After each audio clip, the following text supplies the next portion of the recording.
ഇന്നേ വഴിയരികിൽ നിന്ന് കണ്ടുമുട്ടിയതാണ് കേട്ടോ ആളെ.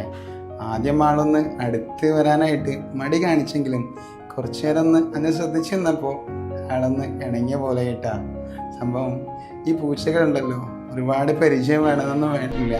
കുറച്ചു നേരം അവിടെ കൂടെ ഇങ്ങനെ നിന്നിട്ടുണ്ടെങ്കിലോ അത് തനിയെ പരിചയം കാണിച്ചോ കേട്ടാ. നമുക്ക് അതിനിങ്ങനെ തലപൊടിയ സമയത്തേ അതിങ്ങനെ ഇരുന്ന് തരുന്നത് നോക്ക്. എന്നിട്ട് അന്നെ കുറച്ചേരം എടുത്ത സമയത്ത് കുറച്ചേരം അടങ്ങി നിന്ന് കുറച്ചൊക്കെ പരിചയക്കുറവുള്ളതുകൊണ്ട് ആളോടിപ്പോയി.